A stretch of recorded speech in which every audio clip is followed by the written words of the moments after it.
Yo, what's up mga parts? May Red Light Moto. Hello po sa aking mga followers and subscribers dyan.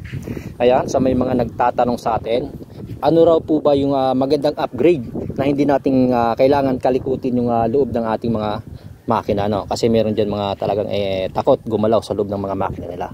So meron pong mga setup na motor na di nyo kailangan galawin yung loob ng makina nyo. Meron po, tulad itong sa atin, ano, di ba? Tulad dito, example yung sa atin. So, ang download lang natin dito yung external. Meron din palang konti sa internal parts niya, which is port. So, ano po ba yung port? So, ito pong motor natin na si Blackbird ay PCC. Ano po ibig sabihin ng PCC? Port Carb CDI. So, yun lang po ang upgrade ng ating motor. Stock piston, stock valve, stock cams. Naka-port lang po yung head ng ating cylinder. Ano po, yung kinakabitan ng ating manifold. Naka-port po siya, medyo nilakihan at pinalish ng konti, ano, para maging maganda yung intake ng ating air and fuel gasoline, ano, para mas maganda yung pasok niya. Ayan. So ayan, ano, yung motor natin ay PCC lang po. So stock valve, stock piston, stock cams. Naka-port lang po. And then naka-carb CDI tayo. So yun po ibig sabihin ng PCC, Port Carb CDI. So ano pa po ba yung pinaka-basic talaga na pwede mong gawin sa stock na makina mo? Yung tinatawag nating CPC. Ano po? Ano yung CPC? Carb Pipe CDI. So sa pamamagitan tatlong yan, malaki ang magiging improvement ng stock na motor mo, ano? Kapag ka na-upgrade mo yan, tatlong yan. Carb pipe CDI, sama mo na rin yung coil. O ayan, diba? Para mas maganda. Kahit stock lang yung makina mo, kahit stock lang yung rider mo, o kahit stock yung mga 150cc na iba, pag yun lang ang ginalaw mo, sigurado, malaki po ang magiging improvement kumpara sa takbo ng stock. Ano, siguro yung stock na carb, tatakbo lang yan siguro mga 130 kung wala kang gagalawin lahat talaga. Yun, 130, ayun. Kung wala ka lang gagalawin sa internal o external parts.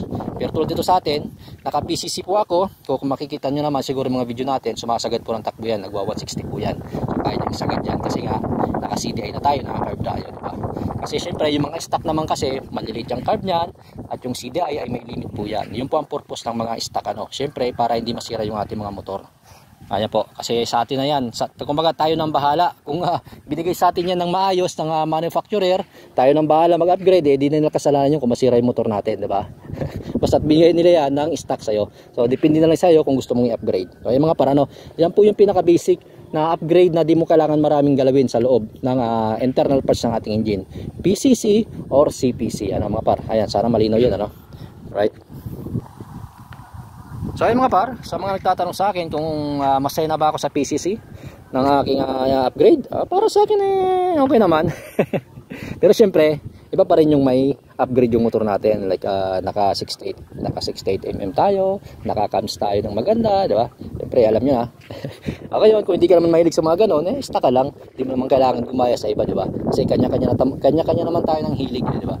Kung hilig mo yung normal rides lang, wala namang problema yun. Basta kami hilig namin yung may upgrade, so di ba? Wala lang tayong respeto lang sa gusto ng iba, di ba? Right? So ayun mga par, thank you for watching. It's Megan Red Light Moto. Sana may na-share naman tayong kahit kunting ideya, no, sa pag-upgrade ng mga motor natin, kung ano bang pwedeng upgrade natin na kahit di tayo masyadong gumalaw sa loob ng ating makina, ano po. Alright, don't forget to follow our Facebook page, Red Light Moto. Ride safe, play safe. Huwag kayong pipiga kung saan lang.